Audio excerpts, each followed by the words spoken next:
Olá pessoal, tudo bem com vocês? A ideia do vídeo de hoje é a gente discutir os climas amazônicos. A gente sempre se faz a pergunta sobre o clima da floresta, sobre a umidade do clima da floresta, e tem muita gente que acredita que a floresta amazônica ela é uma floresta super úmida, né? E que ela é o ano inteiro úmida. E às vezes a gente se surpreende quando a gente vê regiões ali secas ou períodos secos, a gente se surpreende pensando, nossa, mas a ideia que a gente faz na cabeça é de que a floresta é uma floresta super úmida, que chove o tempo todo, tá? E isto não é verdade, tá? Para começo de conversa, quando a gente fala Amazônia, a Amazônia é um negócio muito grande, sabe? Ela pega a Amazônia legal, ela pega metade do território brasileiro, fora as áreas que vão para os outros países.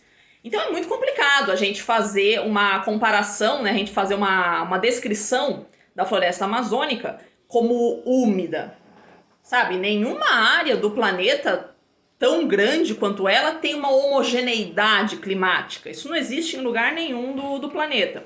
Então é muito complicado a gente dizer, a Amazônia é uma floresta úmida. A Amazônia é muita gente, tá? Essa é a ideia. Então eu vou mostrar aqui para vocês algumas localidades amazônicas que a gente vai desmentir um pouquinho essa noção de que ela é uma floresta úmida. Tá? Não é bem assim que funciona.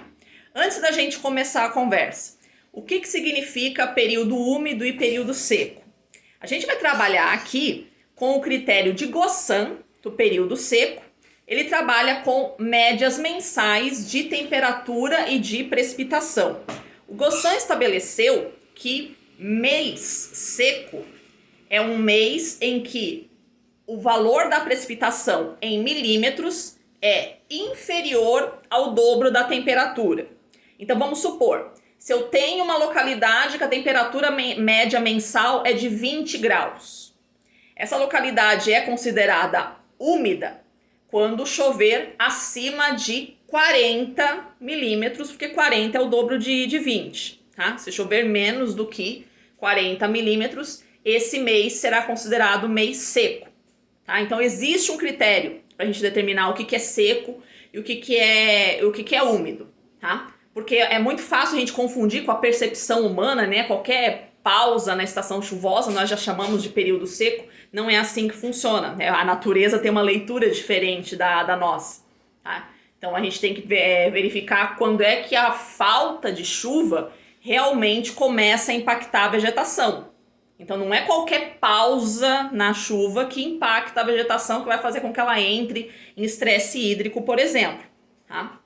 Então esse vai ser o critério que a gente vai utilizar aqui, da precipitação valendo a precipitação maior do que o dobro da temperatura, nós chamamos de mês úmido.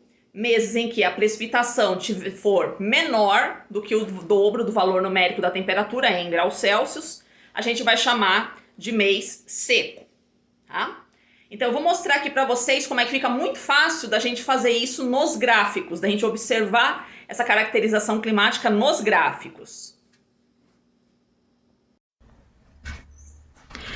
Então vamos observar aqui nos gráficos como é que funciona essa definição do período seco. Aqui no eixo das abscissas nós temos os meses, tá? De 1 a 12, janeiro a dezembro. E aí no eixo das ordenadas, de um lado nós temos os valores da precipitação, do outro lado nós temos os valores da temperatura. Você pode ajustar os dados, a escala do Excel, para fazer essa correspondência de que a cada valor de temperatura, você ajuste a escala para corresponder ao valor que seria o dobro dele para a escala de precipitação.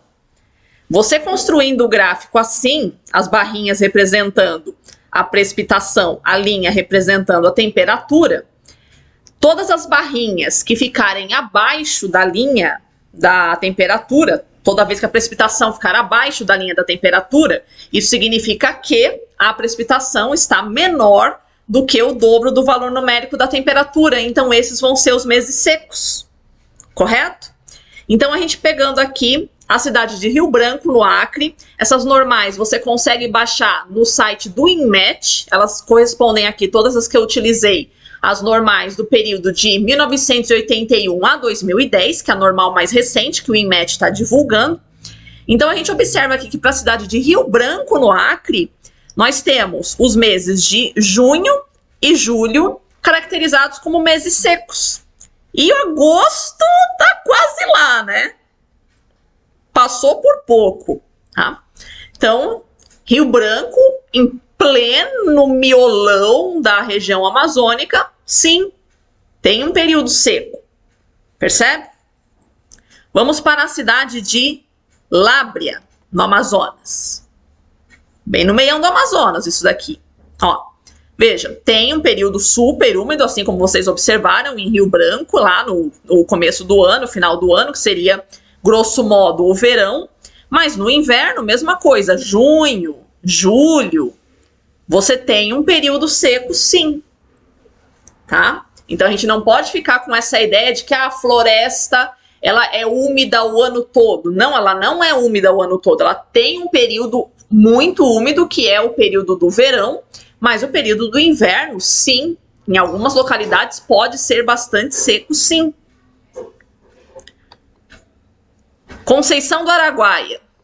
Olha aqui. Olha isso. São 3 meses secos. Junho, julho, agosto, setembro também está quase lá.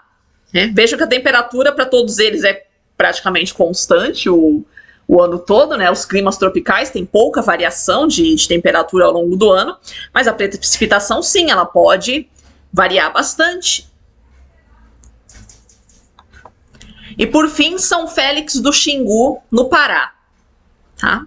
Mesma coisa o que nós observamos aqui, né? Os meses de junho, julho e agosto são marcantemente secos, correto? Então, a construção do climograma dessa forma, você fazendo corresponder essa escala de a precipitação correspondendo ao dobro do valor numérico da temperatura, a precipitação em milímetros e a temperatura em graus Celsius, fica muito fácil da gente conseguir visualizar qual que é o período seco, qual que é o período chuvoso. Então, por essas localidades selecionadas aqui, a gente pode dizer que não, né? Não é toda a floresta que é úmida o ano todo. Ela tem, sim, regiões que podem ultrapassar um período seco bastante marcado. Então, como a gente pôde observar nos gráficos, os climas dessas cidades que a gente selecionou, elas são sujeitas, sim, a um período seco, que é o meio do ano, que é o inverno do hemisfério sul, tá?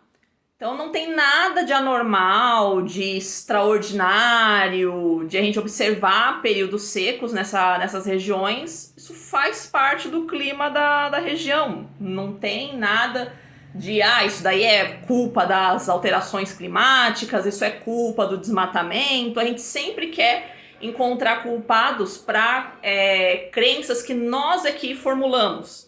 Então fomos nós que formulamos erroneamente a noção de que a floresta amazônica ela é úmida e ela é úmida o ano inteiro.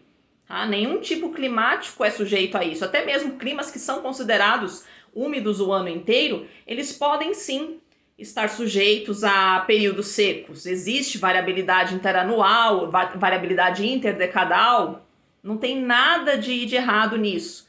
Então a gente precisa tirar essa noção pré-concebida de que a floresta ela é inteiramente úmida e ela é úmida o ano todo. Não, ela tem períodos secos sim, e nesses períodos secos podem sim ocorrer incêndios. Não vamos colocar aqui a questão se são incêndios naturais ou se são incêndios provocados, mas sim, é uma floresta em período seco, ela é sim sujeita a incêndios que podem se proliferar. Tá? Não tem nada da gente se estranhar com isso quando eles acontecem. Mas existe esse incêndio criminoso. Claro que existe. Né? Mas a gente não pode dizer que a presença de um período seco amazônico é culpa da intervenção humana sobre a floresta. Não. Tá? O clima tropical ele tem essa característica de ser mais seco no inverno e mais chuvoso no verão. Então vocês observaram aqui nos climogramas que a gente mostrou, são regiões extremamente chuvosas no verão, mas sim, há regiões ali que podem sim ser bastante secas no inverno. Então, não criemos pânico com relação a esses períodos secos amazônicos, que são completamente normais, sim, tá? E, consequentemente, fica uma floresta sujeita a incêndios, sim. Ok, pessoal? Obrigada pela presença de vocês. Até a próxima!